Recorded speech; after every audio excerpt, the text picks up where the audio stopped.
Let's go. Let's go. We back with... That was kind of anticlimactic. We're back with another one. Dance with me. Yes. I don't know why I'm reading all these stories. You know what? I just like the horror aspect. So, yeah. Not to mention, just sitting here doing nothing. Might as well do something.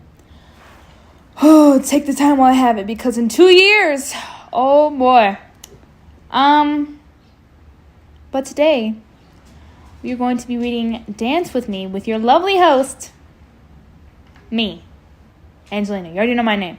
So, let me make sure we're recording, and we're recording. We're wonderful. Yes. All right. Yeah, I'm ready. Page, dance with me. All right. Action. Wait, no.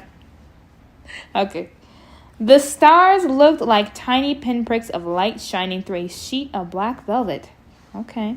Casey lay on her back on a low stone wall, staring up at the sky, feeling wonder at being even a small part of such a beautiful universe. She remembered a nursery rhyme from when she was little.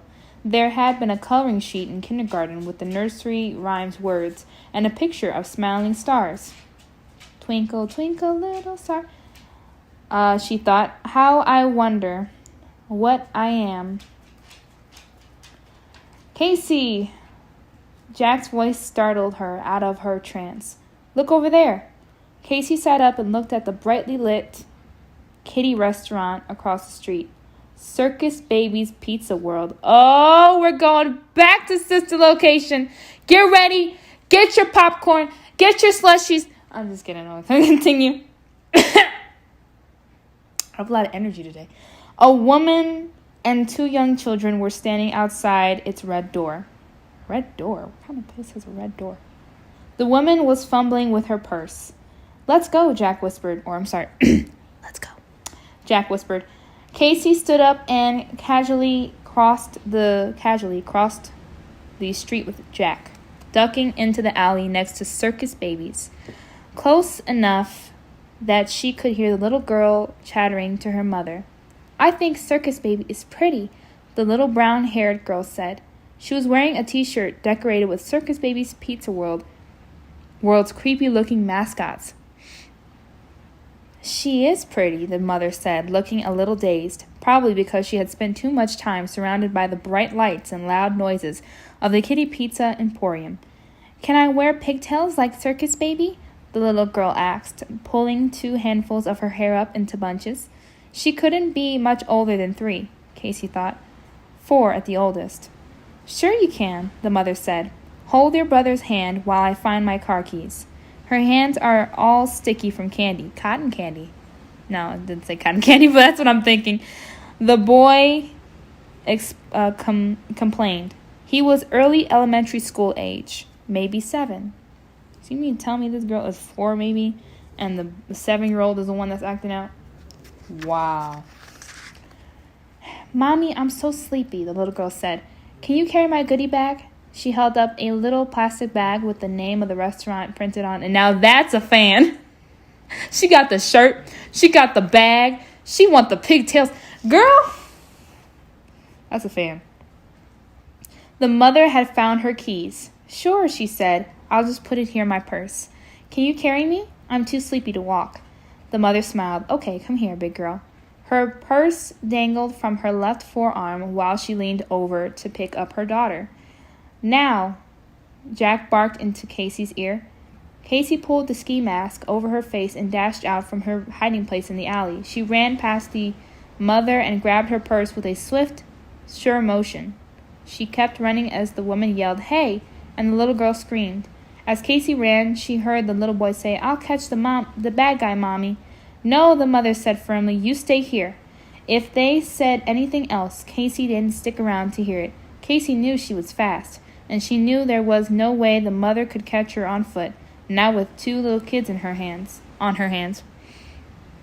After Casey had put some distance between herself and the crime scene, she took off the ski mask and stuck it in her jacket pocket. She slowed to a walk and carried the purse casually, as if it belonged to her. And now the supposed She supposed it did. She met the guys back at home, or at what passed for home. Casey and Jack and AJ stayed in an abandoned warehouse. There was no electricity. They had to make do with flashlights and camping lanterns. But there was a good roof and the building was well insulated, which made it warmer than being outside. They kept in sleeping bags and heated food on a little 2-burner cook. They slept. Why am I saying kept? They slept in sleeping bags and heated food on a little 2-burner cook stove, the kind people used on camping trips. Actually, living in the warehouse was a kind of indoor camping. That was one way to see it, Casey thought. She sat on one of the wooden crates they used as chairs, holding the stolen purse in her lap. Pardon. Like I said, meatball situation. This is also after the other reading. Just to let you know. Where was I? Okay, she had the stolen purse in her lap. How much did we get? Jack asked, leaning over her shoulder. He was sharp-nosed and twitchy like a rat. I like how you say we, even though it was me who took all the risks, Casey said, unzipping the purse. That's the code of the thieves' den, AJ said, sitting on the crate next to her. He was big and bulky, the muscle of the group. We share everything. Yeah, Jack said. It's like how coaches say there's no I in team, except if there's no I in thief. Yeah, but actually there is an I in thief, Casey said, laughing. She pushed her long braids out of her face and peeked inside the purse. The first thing she pulled out was the little girl's goodie bag. No wonder the kid had screamed. She didn't want to lose all the candy and plastic junk she had won at the pizza place. Casey stuffed the goodie bag in her jacket pocket and then found what they were all waiting for, the woman's wallet. Wallet. Paige! How much? Jack said. He was trembling with anticipation. Hold your horses, Casey said, unfolding the wallet and taking out all the bills. She counted. It looks like $87. It wasn't great, but it wasn't terrible. People hardly ever carried cash anymore. What about cards? AJ asked. I'm looking. She glanced briefly at the woman's driver's license, then looked away. She always felt bad when she thought of the victim as having a face and a name, of them having to wait in line at the DMV for a new license. She pulled out the plastic cards. One gas credit card, one general credit card. The gas card was of limited use since they didn't have a car. Still, they could use it in gas station food marts. And they could definitely get some use out of the credit card before they had to ditch it. Casey badly needed some socks and a new pair of boots. The ones she was wearing were battered and held together with duct tape, so her feet hurt all the time. We'll try out the cards tomorrow, Jack said. In the meantime, $87 split 3 ways is. 3 ways is. He made a big show of doing the math, writing in the air like he was solving a problem on the board at school. $29 each. I'll take 20 of that now, Miss Casey. I'm going to go out and see how much a person can party on $20. You two coming with me? I will, AJ said. Give me a 22, Casey. He held out his hand. I think I'll stay here, Casey said. She wasn't a partier like Jack and AJ. Her mother had partied a lot, and Casey had grown up knowing that her mom's tendency to blow through all her money in one carefree night meant they had to live. Okay, they had to have to live with the consequences until her next paycheck. Why? Jack asked. That's no fun. I'm tired. Casey put the wallet back into the stolen purse. I was the one who did all the running, remember? After the guys had gone out, Casey lay on top of her sleeping bag and dug through the plastic sack from Circus Baby's World. She pulled out a pair of cardboard glasses with flimsy plastic lenses. The cardboard was decorated with a picture of some kind of weird robot ballerina. Dance with me, Ballora. Dance with me, Ballora, the little ballerina thing. Oh, how's she gonna kill her? Ooh! Now you got me intrigued. Booked. book. What was I saying? Something about put on plastic glasses. The cardboard was decorated with a picture of some kind of weird robot ballerina. Casey put the glasses on briefly, but they made her feel strangely dizzy. And if there was something she was supposed to be seeing, it was too dark to see it. She put them in her jacket pocket for later. Everything else in the bag was candy. Casey and her fellow thieves ate to survive. They had cheap fast food burgers, and they had a little money. Canned beef stew, when they had a little money. Canned beef stew or ravioli. Oh yeah, that's the stuff right there. Or ravioli shoplifted from convenience stores when they were broke. It had been a long time since Casey had eaten a piece of candy. She found a red lollipop, unwrapped it, and popped it into her mouth. Enjoying the sweet artificial cherry flavor and feeling like a little kid again. Ah, page. A little kid. She had robbed a little kid. A saying came into Casey's head, like taking candy from a baby. That's literally what she had done today. She wasn't proud of it, but at the same time, the kid's mom had nice shoes and a nice purse and a car. If she had enough money to take her kids out for pizza and arcade games, she could afford to buy her kids more candy. Why had Casey turned out the way she had, not like the woman she robbed? Casey hadn't planned to be a thief who slept in a warehouse. She doubted those were anybody's career goals. Casey's mom hadn't been crazy about being a mom. She worked nights and slept days, and often when Casey came home from school, her mom looked at her with a mixture of surprise and annoyance, as if she were thinking, "Oh, I forgot. I have a kid, don't I?" ? Dinner was usually a bowl of cereal or a sandwich before her mom went out to work at the club. While her mom was gone, Casey did her homework, took a shower, and watched TV until bedtime.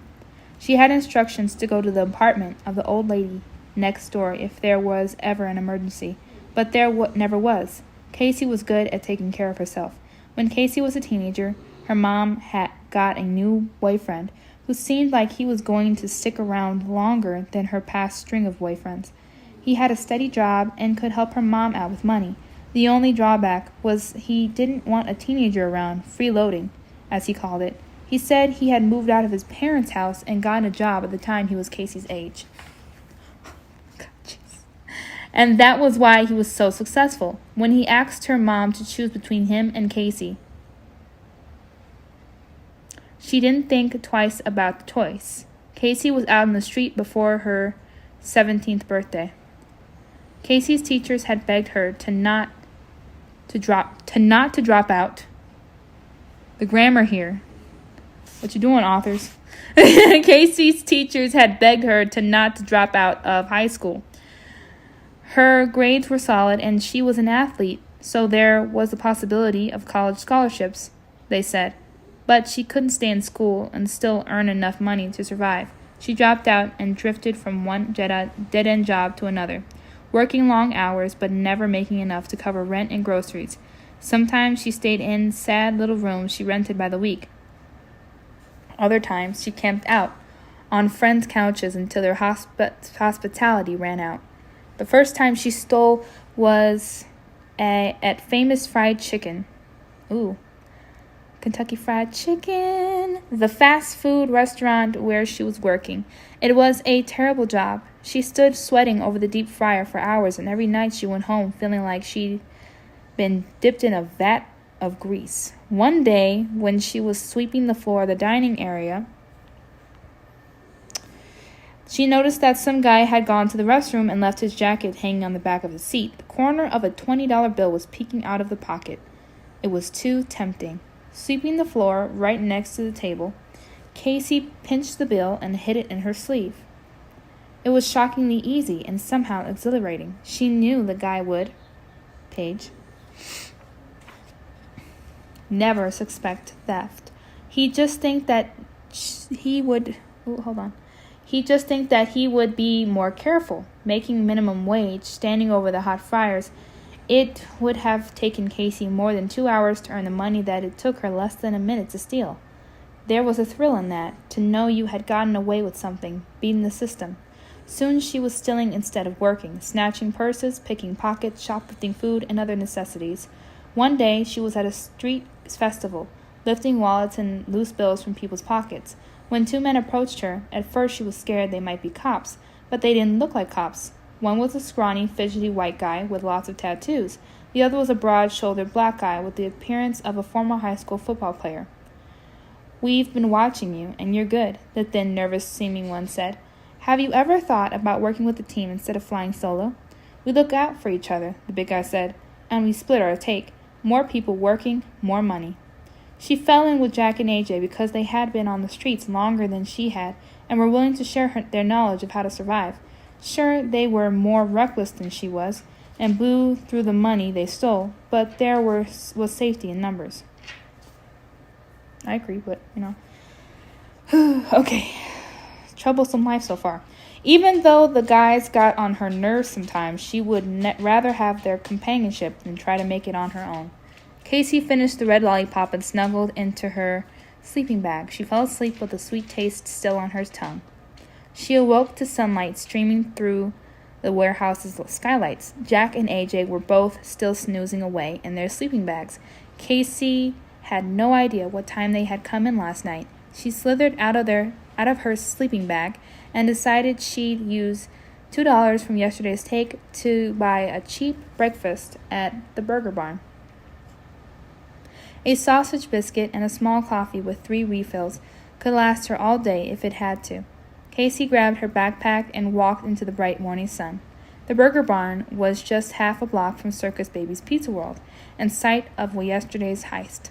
Casey chuckled, thinking of it as something as dramatic as a heist, since it involved stealing a bag of candy from a child. She went inside the Burger Barn, placed her order, then sat down at an orange vinyl booth beneath a mural of cartoonish barnyard animals. She added cream and sugar to her coffee, unwrapped her biscuit, and took her time with breakfast. As she nibbled her biscuit and sipped her coffee, she watched the other customers. Most of them were grabbing orders to go as they rushed off to their jobs at offices or stores or construction sites. They all looked stressed out and in a hurry. That was one good thing about Casey's life. Page. She could take her time. The only time she had... Thank you. The only time she had to hurry was when she was rushing off with somebody's purse or wallet. Buying breakfast at the Burger Barn gave her the right to use the ladies' room without being kicked out. This was a right she treasured. After she finished her meal, she made her way to the restroom to do her grooming for the day. She locked herself in a stall and took a sort of sponge bath with baby wipes, then changed her socks, underwear, and shirt. After she was done in the stall, she went to the sink and washed her face and brushed her teeth. A woman dressed in the button-down shirt and khakis of an office job gave Casey a dirty look. But Casey ignored her. She had as much right to be here. She had as much right to be there as anyone else. Casey filled her water bottle and put it in her backpack. She was ready for her day. Out in the sunshine, her belly full of food and coffee, Casey felt good. She thought she might take a walk in the park before she went back to the warehouse to see what the boys were up to. As she walked, she shoved her hands in her jacket pockets and felt the cardboard glasses from the little girl's goodie bag. She smiled to herself and took them out. She hadn't noticed that a tiny slip of rolled-up paper was taped to the glasses' left earpiece. She peeled the tape off carefully, unrolled the slip of paper and read, "Put on the glasses and ballerina, and Ballora will dance for you." Casey put on the glasses and felt the same dizziness as the night before. She looked down the sidewalk toward Circus Baby's Pizza World. There in the distance, she saw the image of a ballerina, her hands above her head, standing on tiptoe and spinning. It wasn't a very sharp image, blue and a little fuzzy, a hologram. That was what these kinds of pictures were called, she suddenly remembered.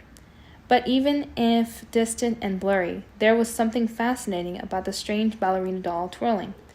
A pirouette, that was the word for that kind of twirling. When she was little, Casey had wanted to be a ballerina, just like lots of other girls. But there had been no money, and her mother had said that even if there had been money, she wouldn't waste it on something as useless as dance classes. Casey stood on the sidewalk and watched the image as though hypnotized. It was beautiful, and there was so little beauty in Casey's day-to-day life. Casey felt overcome with sadness and longing, and another feeling too. Regret? Was she regretting the way she lived? A life should have beauty in it, shouldn't it? Life should be about more than just survival. After a while, Casey started to feel dizzy, as if she were the one doing the pirouetting herself. Afraid she might be sick, she took off the glasses and leaned against the side of the building to get her bearings. She looked down at the pair of glasses in her hand. Really, the ballerina was a pretty impressive visual effect for what looked like such a cheap toy. No wonder the little girl was upset when Casey snatched her goodie bag. To a little kid, these glasses would seem downright magical. Casey put the glasses in her pocket. She decided to skip the park and go back to the warehouse. She had to show the guys this crazy toy. Jack and AJ were just waking up when she got back. "What time did you guys get in last night?" Casey asked, sitting down on a crate. "Dunno, 3, 2? Jack yawned. He propped up on one elbow in his sleeping bag. "It doesn't matter. I don't have to punch anybody's time card." AJ unzipped the sleeping bag and sat up cross-legged on the floor. "Hey, we were just saying we might take that gas card you pinched up to the gas and go and see if we can use it to get some groceries." "Sure," Casey said. "It would be good to have some food in the house." Where was I? But first I want to show you something. Outside the warehouse, beside a dumpster, Casey took out the glasses. These were in the goodie bag from the pizza place. "Try them on." She held the glasses out to Jack. Jack put them on, struck a cool pose, then laughed. "Look in front of you," Casey said. "Do you see her?"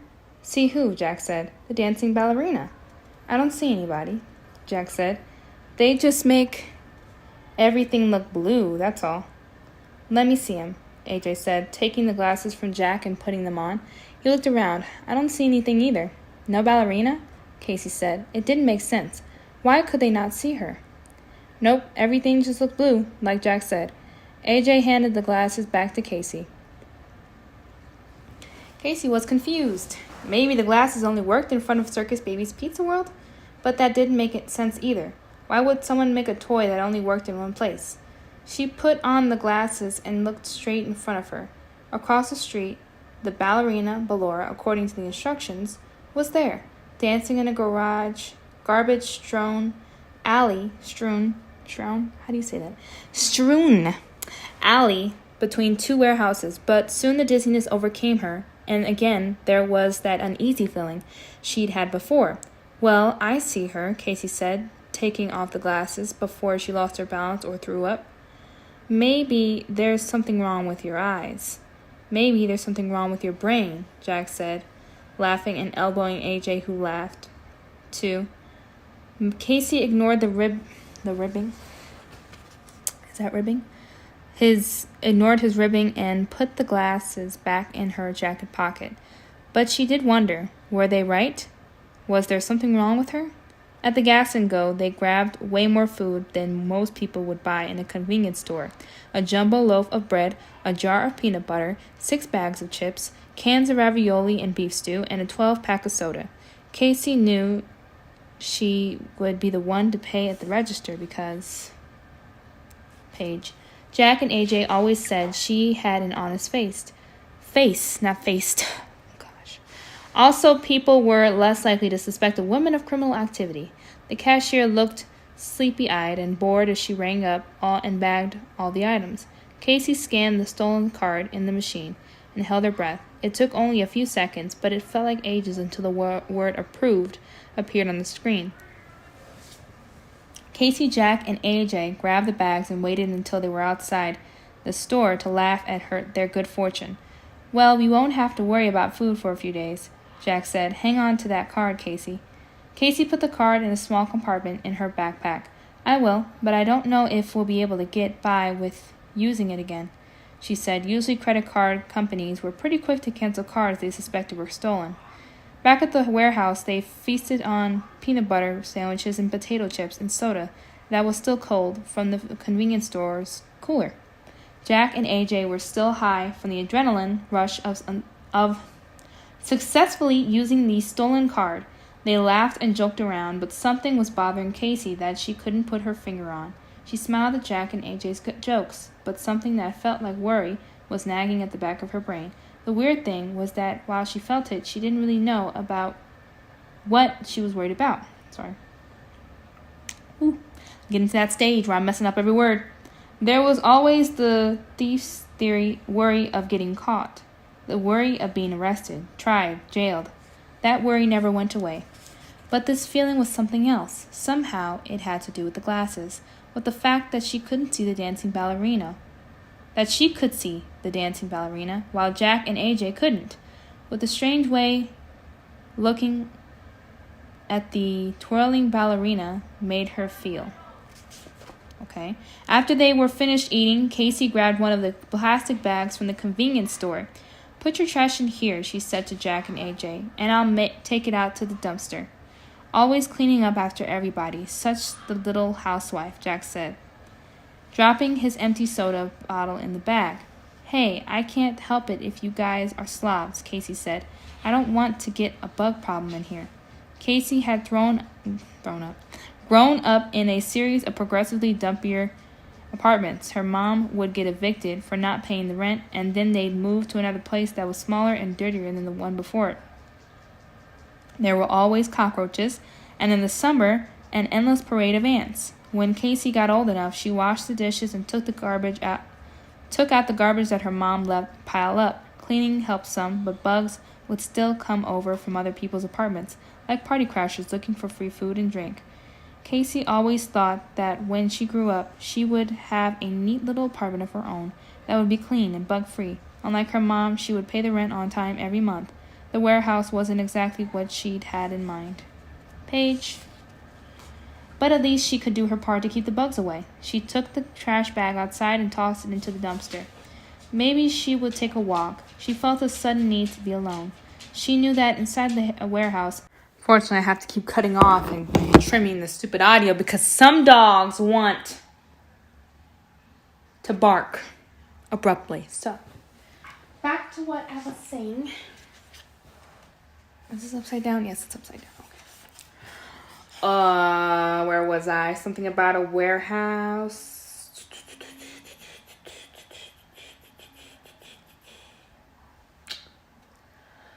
Okay, she felt a sudden need to be alone. She knew that inside the warehouse, Jack and AJ would be making plans for the night. Since it was Friday, they'd probably want to go downtown to where the clubs were. If you waited late enough until people had been partying for hours, it was easy pickings. Casey could walk past a cluster of guys and lift 3 of their wallets without any of them noticing. Purses were always trickier because you couldn't grab them without the owner noticing. But Casey was fast. She had been in track and field before she dropped out of high school. There was no way a tipsy girl on heels could catch her. Usually Casey liked to plan out the evening's job with the guys. She liked to strategize how to come up with the biggest take possible, how to maximize their chances of success. It was like solving a puzzle.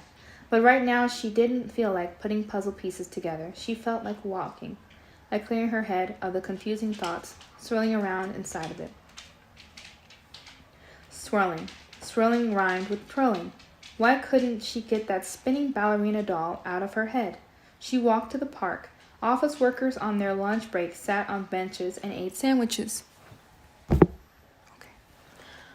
Getting a dog walker was somehow walking 4 dogs of different sizes without getting their leashes tangled. Casey smiled at the tiny Yorkie that was leading the pack as if it were the biggest dog of all.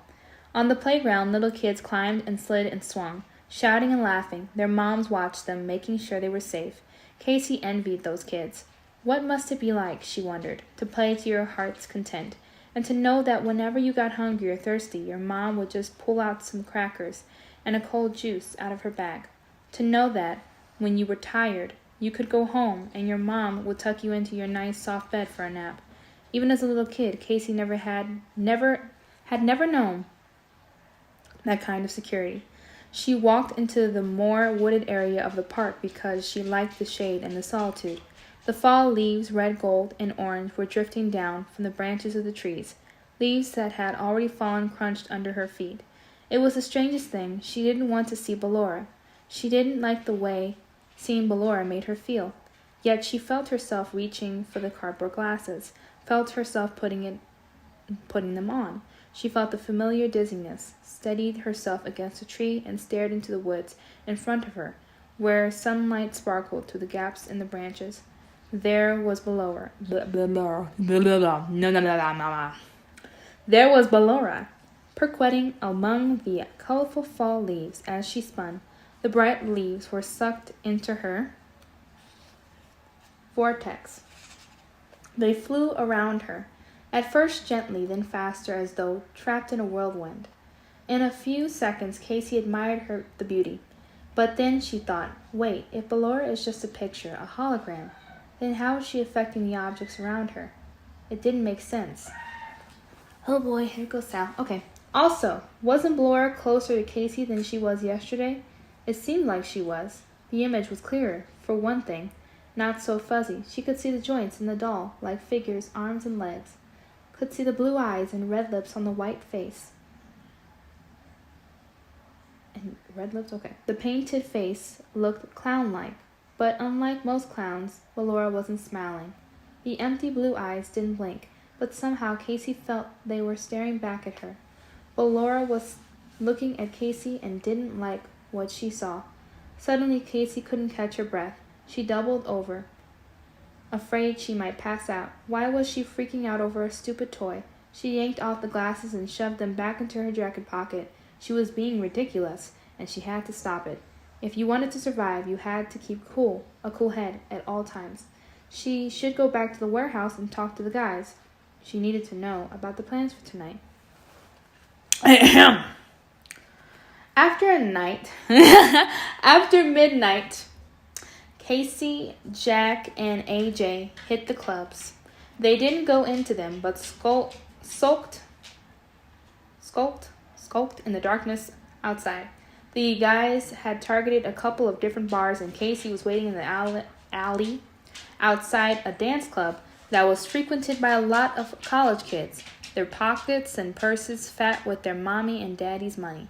She spotted her target. The girl was wearing a short, light pink dress with impossibly high pink heels. Her designer purse, the same shade of pink as the dress and shoes, hung from a skinny strap draped over her shoulder. Pink dress girl was talking loudly and giggling with her boyfriend. Casey had a tool for jobs like these, a pair of strong scissors that could cut through a leather purse strap like it was only made of paper. She took out the scissors and stepped into the crowd. Corral. That's what it almost sounded like. It's a crowd. Okay. Where was I? She slipped in behind Pink Dress Girl and positioned the scissors to cut the strap. As she snipped, someone bumped into her from behind. She slipped, and the point of the sharp scissors found flesh. When Casey grabbed the purse, she saw a shallow but bloody gash on the girl's arm. Ow, what happened? The girl yelled, Hey, my purse! Casey ran.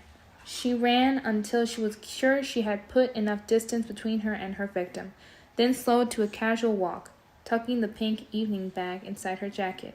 In her mind, Casey kept seeing the girl's arm slashed by scissors, the red blood vivid against the girl's pale skin. Casey hadn't meant to hurt her. Sure, getting your purse snatched might scare you a little, might inconvenience you, but it didn't cause any physical harm. No, you just grab the bag and run. Okay, Casey had robbed dozens, maybe even hundreds of people, but she had never harmed anyone physically until tonight. Spilling blood changed things. It was an accident, Casey thought. But was it really? The girl wouldn't have gotten cut if Casey hadn't been lunging at her with the scissors. Casey hadn't meant to cut her, but she couldn't exactly claim to be innocent. Casey beat the other guys back to the warehouse. She grabbed the flashlight and sat down on her sleeping bag to see what she'd stored. She opened the pink purse and dumped out its contents, a driver's license, a lipstick, and a single $20 bill, which, according to Thieves' Den rules, would have to be split 3 ways. That's freaking, what is that, 5, 10, 15, 20. That's like 4. Casey put the items back into the purse and sighed. It hadn't been worth the effort or the bloodshed. She settled down in her sleeping bag, but it was a long time until she fell asleep. Time skip. The next day, Casey and Jack and AJ walked downtown, cussing? I'm gonna say casing. Casey's possible places for a job. They walked past the park where Casey had seen Ballora. Casey glanced into a grove of trees and saw the leaves rise and swirl, just like they had around the dancing doll. She put on her glasses, and there Ballora was, closer than before. Why are you putting on these glasses several times? You don't need to put the glasses on more than once. My thing is, break the glasses. They have some paranormal attachment to them. Just break them. I would have burnt them in a little makeshift bonfire. Okay. She put on the glasses, and there Ballora was, closer than before. She was getting closer every day. If Casey could just get the guys to see the doll, she would feel a lot better. Casey took off the glasses and hurried to catch up to Jack and AJ. Wait, you guys, Casey said. She held out the glasses. Put these on and look over there, right in the middle of those trees. Again, AJ said. Not me. I love you like a sister, Casey, but I'm done with this weirdness. Jack rolled his eyes but said, All right, give them here. He put them on and looked where Casey was pointing. Nothing. Nothing? Casey's heart sank. Zilch, zip, nada, Jack said. The way I see it, there are 2 solutions to this problem. One is locking you up in a soft room, and another is this. He dropped the glasses in a nearby trash can. Thank you! I like Jack. Jack has common sense. There, problem solved, okay? Okay? Casey felt a wave of relief wash over her. Jack was right. No glasses, no problem. Okay.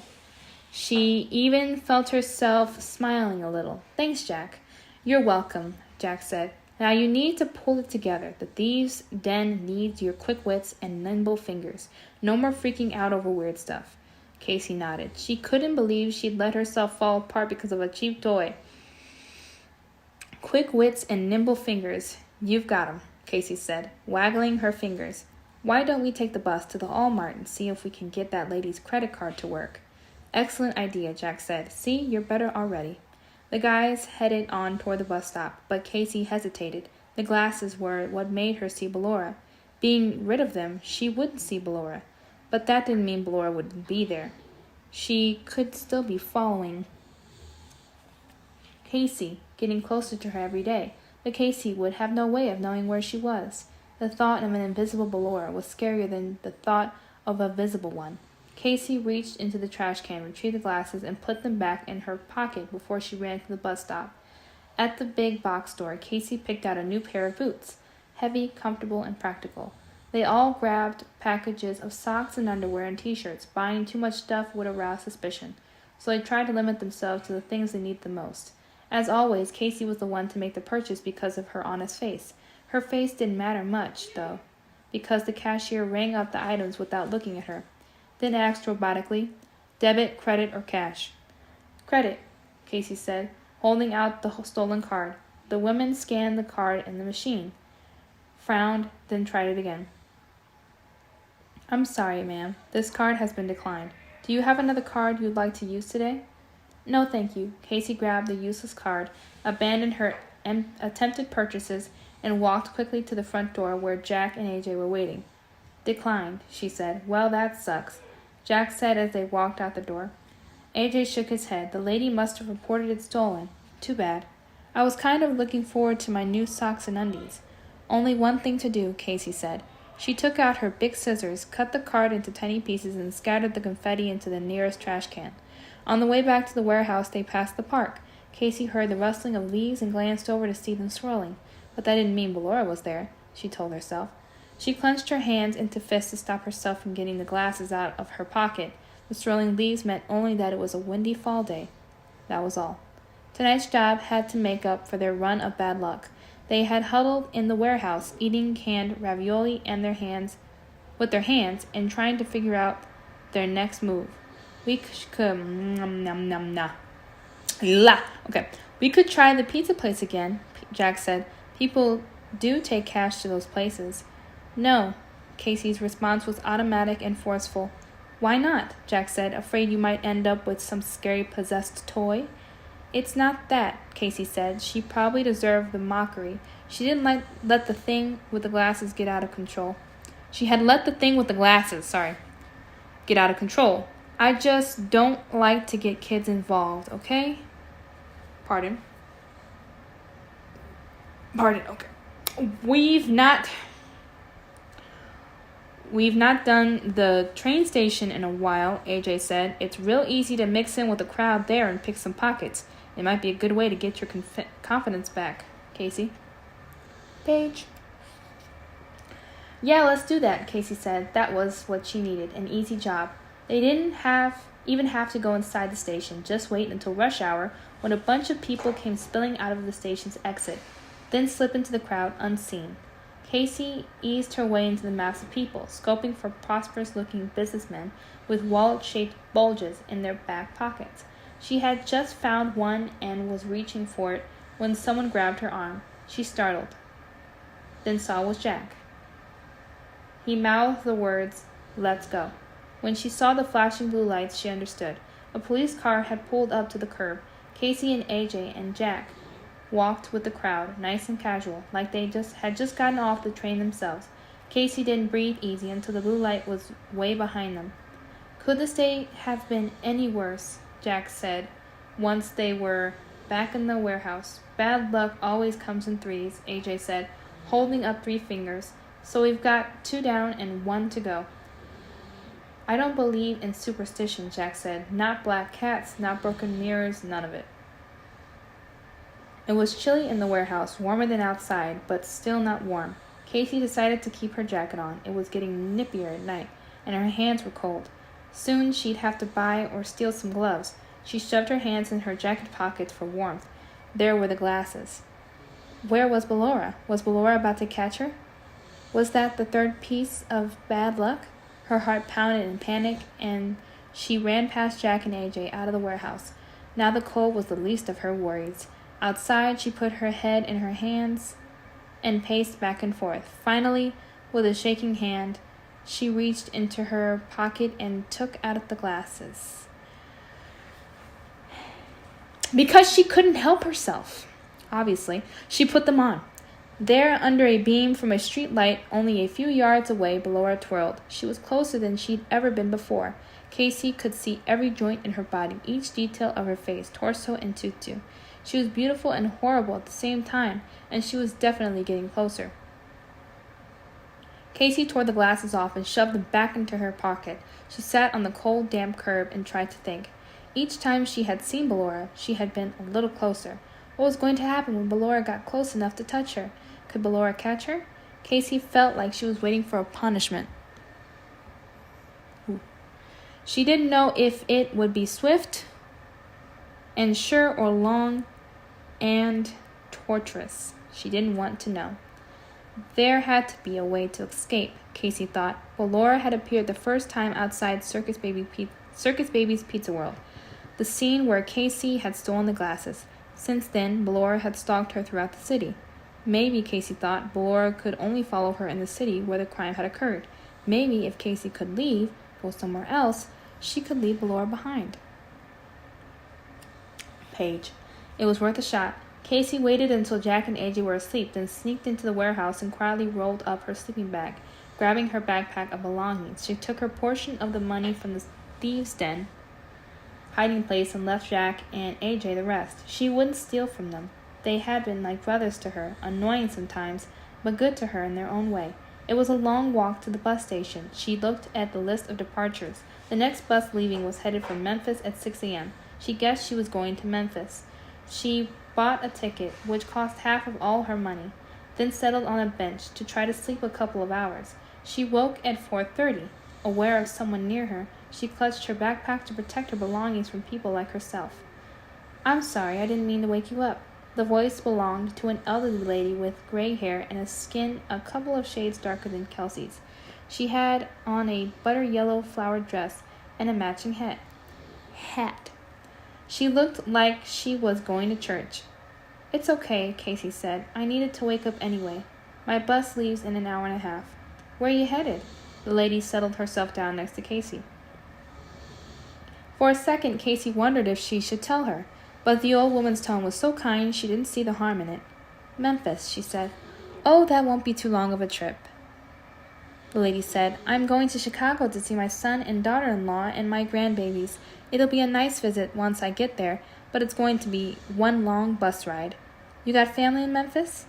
No, ma'am, Casey said.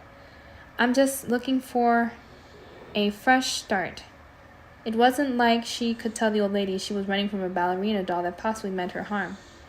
That would make the old lady move off the bench real fast. You got a job lined up? The old lady asked. No, but I'll find something. Casey said, I always do. Good for you, the lady said, patting Casey's arm. I like to see a young person with some gumption. She picked up a big straw tote bag and started rummaging through it. You hungry, baby? I packed enough breakfast, lunch, and dinner for an army. There's no way I'm paying for bus station food. It's expensive. It tastes bad, and it's bad for you. Casey was hungry. She hadn't realized it until the lady mentioned food. I am a little, yeah, but you don't have to share if you don't. I've got plenty, baby. From the bag, she produced a small bottle of orange juice, cold and wet with condensation. Then she handed Casey something wrapped in aluminum foil. Ham biscuit, she said. You're not one of those young people who won't eat pork, are you? No, ma'am, Casey said. I'll eat anything that's put in front of me. Thank you. The biscuit was homemade and fluffy, and the ham was just the right amount of sweet and savory. It was the best food Casey had eaten in a long time. Delicious, he said. I'm glad you like it. The old woman patted Casey's arm one more time, and then rose stiffly from the bench. I'd better go to the ladies' room before I get on the bus. Those bathrooms on the bus are no fun. I like a bathroom that stays put. Casey laughed. Yes, ma'am. It was the nicest conversation she could remember having in a long time. The old lady looked at Casey for a long moment. Listen, I know it's not my place, but since I'm never going to see you again, I might as well say my piece. You seem like a young lady who's running away from something. In my experience, sometimes if you try to run away from your problems, those problems just end up following you. Does that make sense? Casey nodded. She couldn't look into the lady's eyes. It's better to build bridges than to burn them, honey. You remember that. The old lady tottered away, and Casey felt a chill at the prospect of her problems following her. A Ballora following her. I said that very weird. A Ballora following her. She hoped hoped with all her heart that the old lady was wrong. Casey slept through most of the long bus ride, waking occasionally to look out the window at the passing landscape. This was the longest trip she had ever taken, so she might as well enjoy the scenery. The farther she traveled, the more hopeful she felt. A fresh start. That's what she told the old lady she was headed for, and maybe she really was. No more stealing, no more living in fear, no more being stalked by a creepy twirling ballerina doll. Casey walked out of the bus station and into the Memphis sunshine. The sign at a run-down aqua-colored motel called the Best Choice Inn advertised rooms for $29.99 per night. Oh, that's not bad. That's actually really, really cheap. Casey seriously doubted it was truly the best choice, but it was better than sleeping on the street, and she had $40 in her pocket. She walked into the motel's dark office and handed a 10 and a 20 to a haggard woman in a housecoat and bedroom slippers. The room had decades-old cheap paneling and once tan carpet stained by many years' worth of careless guests. But there was a double bed and cable TV and a bathroom that Casey could have all to herself. The first step in her fresh start was a shower. Casey let the hot water pound her neck and shoulders. She couldn't remember the last time she'd washed her hair, and she used the whole little bottle of motel-issued shampoo to lather up her braids and scalp. She soaped herself from head to toe and let the jets of hot water rinse her clean. It was heaven.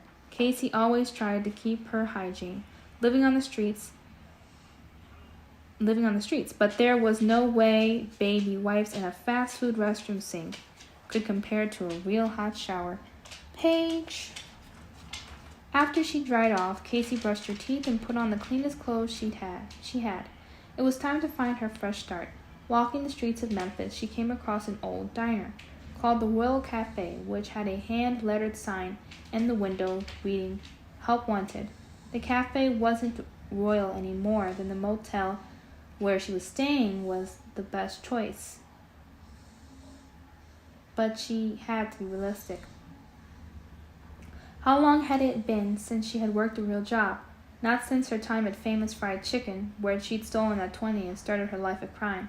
Inside the Royal Cafe, a bleached blonde waitress who could have been anywhere from 35 to 65 said, "Sit anywhere you want." "I'm here about the job," Casey said. The waitress turned her head and yelled. Jimmy, an olive-skinned man with tired eyes, came out of the kitchen, drying his hands on a towel. His apron was stained with grease of various ages. "Yeah," he said. She's here about the job," the waitress said. Her tone implied she didn't think Casey was a very good candidate. "You ever bus tables and wash dishes before?" the man, presumably Jimmy, asked. "Sure," Casey said. She hadn't, but how hard could it be? Of course. "Them bus pans and dish trays can be pretty heavy. You think you can handle them?" "You're an itty-bitty thing." "I'm small, but I'm strong." He smiled a little. "You got a name?" "Casey." "When can you start, Casey?" It wasn't a very demanding interview. She hadn't even told him her last name. "When do you need me?" "How about now?" It wasn't like she had anything else to do. She might as well start earning money right away. "Sure, but don't I need training or something?" Jimmy looked at her like she had just asked a stupid question. "You get a bus pan, you clear the dishes from the tables, and you put them in the bus pan. You carry the dishes to the kitchen, rinse them in hot water in the sink, then load them in the dishwasher and turn it on. When the dishes are clean, you unload the dishwasher and stack the dishes on the shelves. Got that?" "Yes, sir." "Good. That was your training. It's minimum wage, paid in cash at the end of the week, 7 till 2 Monday through Friday, with one free meal per shift. That okay with you?" "Yes, sir." The pay was low, but she'd be off work by 2, and a free hot meal every day would help her out a lot. "Good," he said. "Get to work." The job wasn't so bad. Jimmy yelled a lot, but it was never anything personal. Casey was able to rent her room in the Page Best Choice Inn by the week. She got to take advantage of the laundry room, the shower, and the cable TV, and the one big meal a day at the diner went a long way toward keeping her fed. Plus, Jimmy was a good cook. He said she was too skinny, and his blue plate specials of meatloaf and turkey and dressing were starting to put a little meat on her bones. The work was physically hard, but mindless enough that she could daydream about whatever she wanted. Her only problem at work was that Brenda, the waitress she'd met the first time she walked into the place, seemed to have taken a dislike to her. "Is that your real name?" "Casey," Brenda asked her one day while Casey was bussing the table. "Sure is." Said that weird. "Sure is." She didn't look up, just kept on loading dishes into the pan. "I was just wondering because you didn't even give Jimmy your last name. He may not have good sense, but I do." "Is that a fact?" Casey said, dumping silverware into the bus pan with a clatter. "You seem shifty to me," Brenda said, looking at her with narrowed eyes, "like you're hiding something." "Everybody's hiding something," Casey said lightly, picking up the heavy tray, "even if it's just their holy old underwear under their clothes." Okay. She carried the full bus pan back to the kitchen. There was no way Brenda could find out about Casey's past as a thief. Fortunately, there were no arrest records since she had never been caught. Still, Brenda made Casey feel like she was being watched, and it was a feeling Casey didn't like. One afternoon when Casey was bussing tables, she spotted 2 $5 bills lying under the salt and pepper shakers. The 2 5s reminded her of that $20 bill she lifted so easily at Famous Fried Chicken. Her fingers felt itchy. Brenda had gone out back for a 5-minute break, and Casey was sure she hadn't seen the money. In one swift motion, she palmed one $5 bill and left the other where it was. It wasn't really stealing, Casey decided. It was just splitting the tip 50-50 between the person who served the customer and the person who cleaned up after the customer. Cleaning up was harder, too. Customers were messy. Splitting the tip was perfectly fair. Casey promised herself she wouldn't make a habit of taking tip money, and she didn't. Not really. She only stole when Brenda was on break or looking away, and she never took the whole tip. If a customer left $3, Casey took 1. If a customer left 7, Casey took 2. It wasn't much, but it helped with the little things, doing a load of laundry at the motel, buying snacks and soda to have when she wanted watch TV. Okay, and besides, Brenda was always mean to her, taking a bit from her tip was like getting paid extra for hazardous duty. That's not how you should see it, man. That's not how you should see it. Okay, today Casey felt unusually hungry when she walked to work. She ignored the fall leaves that twirled near her and left her glasses in her jacket pocket. She willed herself not to think about Ballora, but to think about food instead. Usually she took her 1 free meal per shift at lunch, but today she thought she might order breakfast instead. The royal breakfast special, she decided. 3 buttermilk pancakes, 2 eggs to order, bacon, and home fries. She was running early this morning, so she would have time to eat before the first customers trickled in. When she walked into the restaurant, Jimmy and Brenda were sitting together in a booth like they were waiting for her. They did not look happy. "Casey, I'm glad you got here early this morning," Jimmy said, gesturing for her to sit down across from them. "We need to talk." In Casey's experience, when somebody said, "we need to talk," the words that came after weren't going to be good. Nobody ever said, "we need to talk." So how about a raise and this plate of warm cookies? With a sinking feeling, Casey sat down in the booth. Jimmy folded his hands in front of him. "Brenda has told me that since you started working here, she's been getting a lot less money in tips. Do you know anything about that?" The hunger in Casey's stomach was replaced by fear. "How am I supposed to know what Brenda makes in tips?" she asked. "Well," Jimmy said, "customers leave their tips on the table, and sometimes the money's still on the table when you bust it, so—" "I know you've been stealing my tips off the table," Brenda interrupted. Her face was red with rage. "Not all the money, but enough so you think I won't notice." "But I do notice. I know my regular customers. I know what they order, and I know how much they tip." Casey remembered the first rule of the thieves' den. If suspected or caught, deny, deny, deny. "Look, Brenda, I know you didn't like me from the moment I walked in the door, and it's okay. You don't have to like me. But that doesn't mean you have the right to accuse me of things I don't know anything about." "See," Brenda elbowed Jimmy. "Shifty, like I said. Aren't you going to fire her?" Jimmy closed his eyes and massaged his temples like he had the world's worst headache. It was quiet, so long... I bet. He was quiet. So long that Casey finally broke the silence and said, "Am I being fired, Jimmy?" Jimmy opened his eyes. "You're not being fired. You're being watched. If there's anything to what Brenda says, cut it out, or you will be fired. Now get back to work." "Yes, sir." "Cut it out," Brenda said. "That's it?" Question mark. "Like I said, I'm watching her," Jimmy said, then looked at the door. "Here comes the early morning crowd. You'd better get to work, too." On the way home, Casey walked past a grassy area where the autumn leaves rose and swirled in a circle. "Fine," she said to herself, and put on the glasses. There was Ballora, spinning nearer than ever.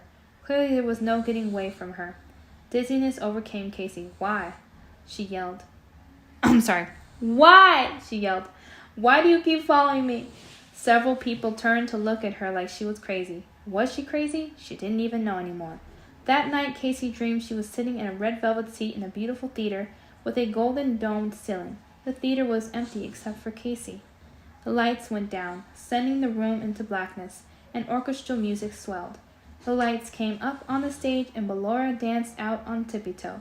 She danced to the left side of the stage, and a huge purple and gold satin banner unrolled from the ceiling. It was printed in fancy letters with the word liar. Ballora put her hands on to her cheeks as if startled, then lifted her arms for a long pirouette. She danced over to the right side of the stage, where another large purple and gold banner unrolled. This one was printed with the word thief. Ballora put her hands to her cheeks again, then danced to the corner of the stage, spun, and looked directly at Casey. She pointed at her, and one more banner unfurled itself center stage. This one said, "You." Casey woke up gasping in a cold sweat. She got up, threw up. Why do I keep saying threw up so bad? Okay, threw on some clothes, yanked open the dresser drawers, and stuck the rest of her clothes in her backpack, along with the coffee can of cash. Along with the coffee can of cash she'd saved up from working at the Royal Cafe. She couldn't go back there. They were on to her. She threw a couple of bills on the nightstand to cover the rest of the rent, then walked toward the bus station. The fresh air calmed her a little. You know, I thought she was trying to go green. She's still freaking stealing the tips. And it's like, girl, you got an obsession. Wait, hold on. Where was I? Sometimes when I just say these little comments, I just totally forget where I'm at. The fresh air calmed her a little. She shoved her hands in her pockets. There were the glasses. She decided to take one last look. This time, she was really leaving Ballora behind. With a shaking hand, she took them out and put them on. Ballora was dancing just a few feet away from her. Casey could see every hinge, every tiny flaw in the paint job. If she walked 20 steps, the two of them would be close enough to touch. Casey shuddered and took off the glasses. Okay, I get it, she thought. I didn't really make a fresh start. I stole, and I lied about it. But if I can just get away from her, I really will start over. I'll be a model citizen. The next bus out of town was going to Nashville. Nashville, Casey thought. Why not? A new town, a new job, a new start, for real this time. Once she was settled on the bus, Casey sank into a dreamless sleep. The Music City Motel, where Casey rented a room, had the same cheap paneling and stained carpet as the motel in Memphis, but cost $5 more a night. Lying on the lumpy mattress, looking at the want ads in the newspapers, Casey told herself she needed to make a real life. She needed to live instead of just surviving. She needed a job that could give her some kind of future. She needed to make some friends, save up some money, and get that little apartment she dreamed of as a kid.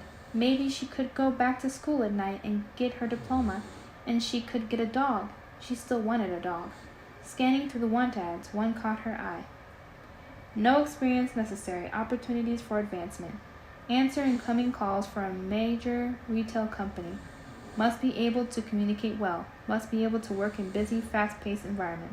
Start at $12 per hour with raises based on merit. Open interviews Monday through Friday, 9 a.m., 2 p.m. That was a whole pamphlet. Okay. It sounded better than washing dishes, but Casey had nothing to wear to an interview for an office job. She remembered a business communications class she'd taken in high school. The textbook had a whole chapter on how to dress and present yourself for a job interview.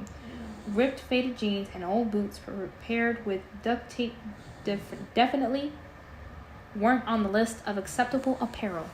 Casey got the coffee can from where she'd hidden it in the dresser drawer. She dumped all of her money out on the bed and counted it. $229? Girl, I thought you were broke.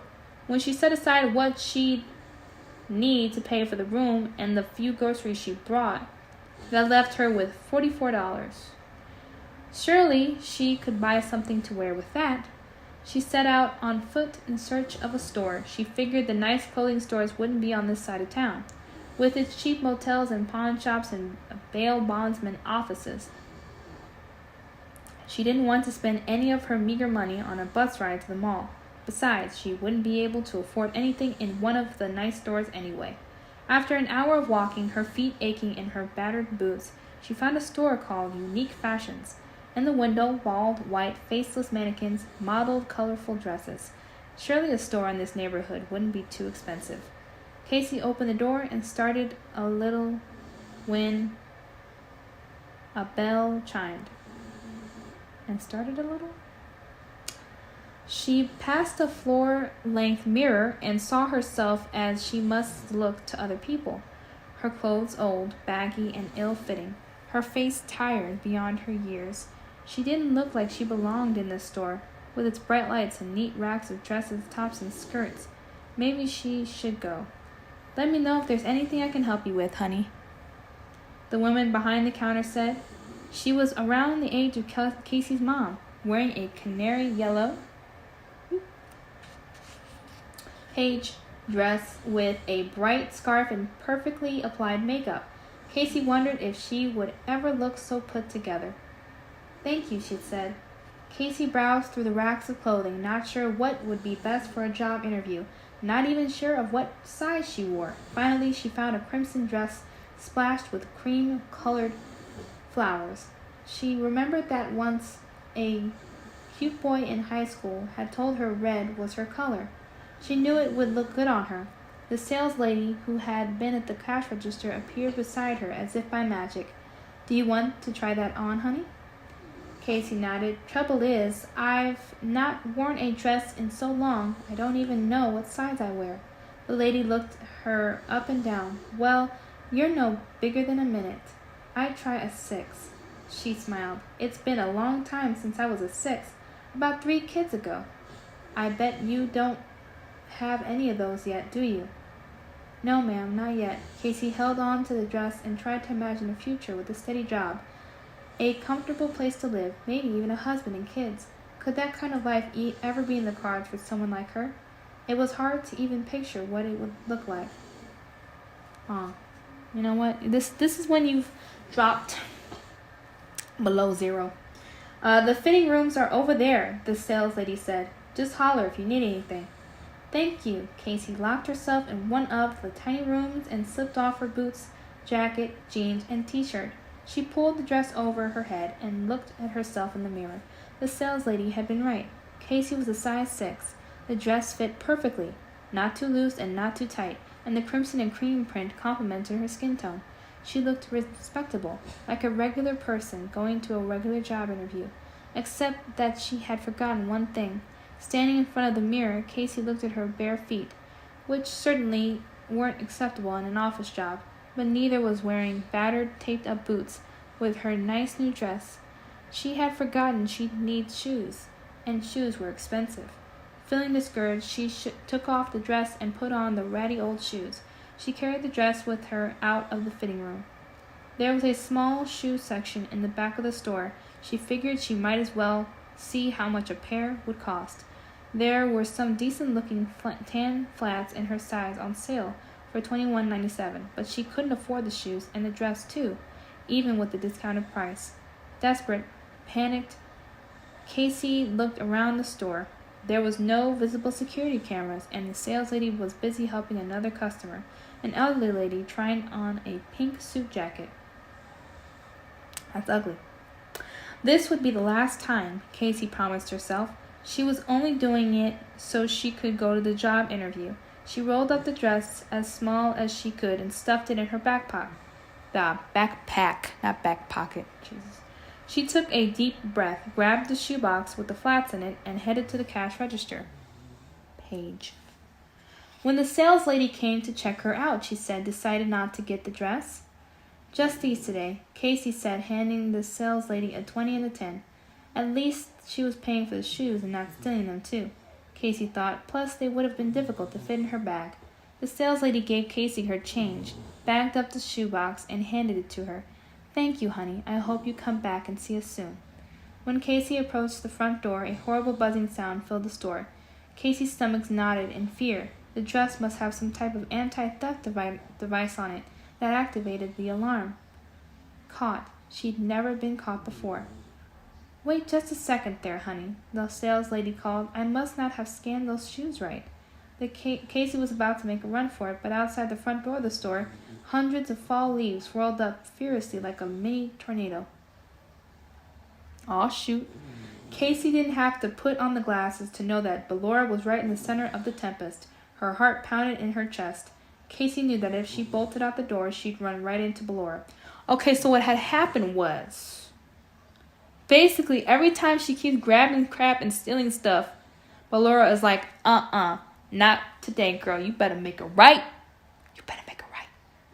And so, that's why she keeps haunting her. Interesting. She was trapped. One way or the other, she was caught. At least if she stayed in the store, she had some idea of what the consequences would be. If she surrendered herself to Ballora, she had no idea what would happen. She just kept imagining Ballora's long, sharp nails, her teeth. Oh yeah, because those things had teeth. Whoever made those robots. Okay, the buzzing alarm hurt her ears, making it impossible to think straight. Is there a problem, Helen? Another well-dressed woman, probably the manager, had emerged from the back of the store. In seconds, the manager and the saleslady were beside Casey. Let me see your bag for just a second, the saleslady said. Casey handed it over, hoping they didn't notice how hard she was shaking.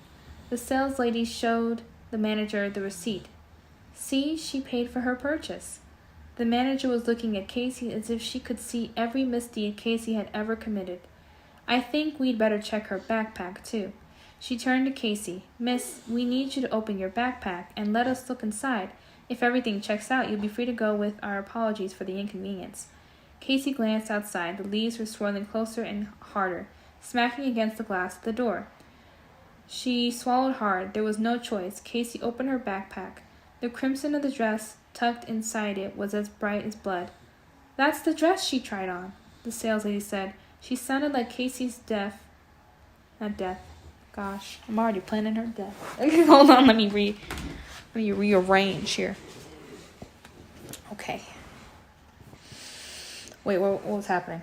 That's the dress she tried on, the saleslady said. She sounded like Casey's theft was a personal betrayal. The manager grabbed Casey's arm. Well, that's that, she said. I don't have any choice but to call the police. Wait, is that 2 pages in one? No. Why does the page look thick?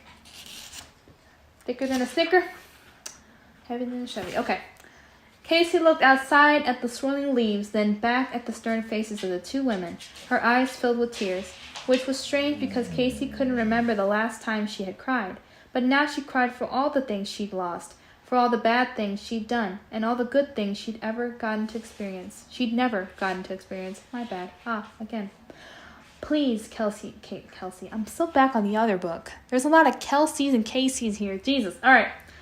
Please, Casey said, sobbing. Don't call the police. I need the dress and shoes for a job interview, but I didn't have enough money for both of them. So you thought stealing the dress was a good solution to that problem? The manager was still holding Casey's arm. I knew it wasn't a good solution, Casey said through her tears. It was just the only solution I could think of. I'm so sorry. Where were all these tears coming from? It was like she was a human waterfall. I have a solution. A voice came from behind them. It was the elderly woman the saleslady had been helping earlier. Her hair was perfectly groomed, and she was dressed elegantly in a cream-colored pantsuit. I'll buy the young lady the dress. Mrs. Templin, we couldn't let you do that, the manager said. Of course you can, Mrs. Templin said. I spend a lot of money at this store. I'm a good customer, and the customer is always right. She smiled at the manager and saleslady. Right? Right, the manager said, and she sounded reluctant. Good. Mrs. Templin opened her purse and took out her wallet. Now there's no need to call the police, and this young lady can get to her job interview. What if there isn't a job interview? The manager said. What if she's lying? Mrs. Templin looked Casey up and down. Well, that's a risk I'm willing to take, but I think she is telling the truth. She has an honest face. She was just in a desperate situation and didn't use her best judgment. Thank you, Casey said, tears still flowing. I'll pay you back when I can. Nonsense. Mrs. Templin waved off Casey's offer. You just help out somebody else when they need it. Casey walked out of the store through the swirling leaves. As she made her way down the street, she was still crying and drawing concerned looks from passerby. She couldn't explain it, but she felt like she was changing, like something hard inside her was softening and breaking up. She stopped at a park to rest a few minutes. She was tired from all the walking, from all the stress and fear. She sat on a bench and her hand reached into her pocket for the glasses before she even knew what she was doing. Had she lost Ballora after the woman at the store had made things right? No, she was right there. Ballora stood before her and twirled, like just a little more than an arm's length away. She seemed to stare at Casey with her blank blue eyes. And then she spun and spun, creating a breeze Casey could feel on her face. She was close enough to touch. "Why," Casey yelled, "why can I not get rid of you?" She shoved the glasses in her pocket and ran. She ran away from Ballora, even though in her heart she knew Ballora was right there with her. She ran to the Music City Motel and locked the door behind her, panting. The words of the old woman at the bus station came back to her suddenly. Sometimes, when you try to run away from your problems, those problems end up following you. Scratch, scratch. The sound was coming from the window. Casey pulled back the curtain and saw nothing. Then she put on the glasses. Ballora was pressed against the window, her face pretty at a distance, but terrifying up close. Split down the middle, with a gaping red mouth and glowing eyes. Eyes which Casey thought saw right into her soul. Ballora's long blue-painted fingernails scraped against the glass with a horrible metallic screech. Casey backed away from the window. "Okay, Ballora," Casey said. "Please, just let me go to this job interview first. Then I know what I have to do." Ballora said nothing, just watched with her glowing blue eyes. Casey sat down on the bed and dug around in her backpack until she found what she was looking for. The driver's license of the woman whose purse had been stolen outside of Circus Baby's Pizza World. Sarah Avery. That was the name on the driver's license. And here, where Casey was standing in her new crimson dress and tan flats, was Sarah Avery's address. It was a split-level suburban home, not too fancy, but much nicer than anywhere Casey had ever lived. It hadn't been easy getting here with no bus fare, but finally Casey had met a long-haul truck driver who was headed this way and willing to let her ride along. I'm surprised you didn't die from all this hitchhiking. Okay, Casey had slipped on the glasses once during the trip and had seen Ballora's face pressed against the passenger side window, still watching her. As Casey stood on the walkway in front of the house, working up the courage to go and ring the doorbell, the fall leaves swirled around her. She didn't put on the glasses, but she felt Ballora behind her, sharing the space in the eye of the tiny tornado. Ballora was close enough to touch, waiting for Casey to lose her nerve. Casey took a deep breath, walked up to the door, and rang the bell. The leaves blew past her with a giant whoosh, and Casey felt a sudden unfamiliar sense of calm and peace. A small woman with brown hair opened the door. She was wearing track pants and a t-shirt from a 5K run for charity. "Hello," she said, sounding a little puzzled. "Hi," Casey's voice quavered. "You don't know me, and this is really awkward. Do you remember that time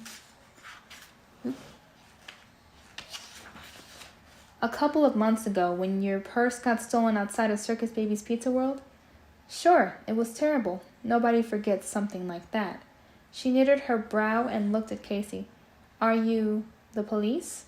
She was so far off track that Casey couldn't help but smile. "No, actually, I'm the thief who stole your purse. Ex-thief, that is." The woman's jaw dropped. "You? But you look so nice. Why did you come here?" "I came because I wanted to give you this." She pulled Sarah's wallet from her Bookpack. Oh my gosh. Backpack. "I'm sure you've replaced your license by now, but your old one is in there. There's $20 in there, too. My first installment of paying back what I took from you. I have a job now. I start on Monday. I'll send you more money after I get my first paycheck." Sarah took the wallet. "This is amazing. What made you decide to do this?" Casey thought of Ballora spinning wildly. "I guess somebody finally scared me into doing the right thing. I've changed. I'm still changing, and I wanted to say I'm sorry and ask if you can ever forgive me." Of course I can, Sarah said. So few people admit they've done wrong. It's refreshing to get a real apology. Consider yourself forgiven. As a matter of fact, I was just making some tea. Would you like to come in and have a cup with me? Me? Casey said, as though there were somebody else Sarah could be talking to. Aren't you afraid I'll rob your house or something? As a matter of fact, I'm not. Come in. Sarah held the door open, and Casey walked into the bright, sunny house. A big brown dog greeted her, wagging its tail. In the kitchen, the little girl Casey remembered from the night was sitting at the table, coloring a picture with crayons. She looked first at Casey, then at her mom. Mommy, do we know this lady? She asked. No, sweetie, but we're getting to know her, Sarah said, pouring hot water in mugs for tea. Casey smiled. In some ways, she felt like she was just getting to know herself. I'm Casey, she said to the little girl. I'm Isabella, the little girl said. Her eyes were big and blue, but they were bright and lively. As Anubis is freaking snoring very, very loud, I have to get closer to the freaking phone. All right, hold on, wait. Where was I? I'm Isabella, the little girl said. Her eyes were big and blue, but they were bright and lively, not blank like Bellora's. Isabella, I think I have something that belongs to you, Casey said. Isabella hopped down from her chair. What is it? Casey reached into her bag, pulled out the cardboard glasses, and held them out to Isabella. Isabella's wide blue eyes grew even wider. It's my Bellora glasses. It's my Bellora glasses that got stole, Mommy. Sarah set 2 mugs of tea and 1 cup of juice on the table. Stolen, not stoled. But you're right. Tell Casey thank you for returning them. Thank you for returning my glasses, Casey, Isabella said, smiling up at her. Casey smiled back. You're welcome. Casey knew she didn't need them anymore, and besides, they had always really belonged to Isabella. Isabella put on the glasses and let out a little gasp of surprise. There she is, Isabella said. The little girl stood still for a moment. Glasses on, her mouth agape in wonder, and then she started to dance. Wait, I didn't say that right. It was, and then she started to dance. This one was really a change of pace as compared to everything else that we have read. First we read the 1:30 a.m. I don't remember what time it was. It was sometime at night. Then we read the one with the dolls going in the person. Then we read the last one, which was with the spring suit and the death that caused not 1 but 2 deaths in that one. And then we read the first one in this story, which was Step Closer, and that was the Foxy one. And now we read the Bellora one, which was about basically her running away from her problems and then eventually settling it, and that's what caused the robot to be like, I bet. But I think this is the only story where nobody died in the end. It's great. We're finally having a happy ending. Out of all these stories, there's only one happy ending. It was a nice change of pace though, so I would have liked more murder, but I'm pretty sure there's gonna be more murder in the 3rd story. And there's actually 4 stories. I didn't realize that these books had 4. I thought they only had 3. But at the very last ending of the book, there's like these last few black pages, and that's like the tiniest story. But that's like the 4th story in the book. So I'm going to read this last one and this one, the Step Closer book, which is the 4th installment. And then I'm going to go back to the 3rd one with the doll on it and read the last black pages on that. I started reading that on the last one where we had the suit and it was the kids, it was Devon and them or something. So after that, that's the 4th story as after that. So these actually have 4 stories in them. I didn't realize, but yeah. So we're going to get to that at the end. And for this one, because it didn't have a lot of gore in it and blood and death and sadness, but it did have a good moral story, I'm going to say 7 out of 10. The rest of the points could have gone to death and blood. But I like that they gave us a break before they pushed us back into the blood and gore. So nice little lighthearted one as compared to the other one. So that's fine. I will accept the story. So yeah, the next episode is, what is the next one called? Page. Oh, wait. I'm pulling it up right now. Coming Home. So the next one is called Coming Home. Look out for that one in theaters. I'm just kidding. No. I'm gonna make that one a separate videos compared to this one. This one was 1 hour and 25 minutes long. Nice. Okay, so that concludes our reading for Dance With Me. I like the lighthearted part in that, but I could have used more gore. That's my review. Okay, moving on to Coming Home now. Peace. Save me a dance for another day, perhaps.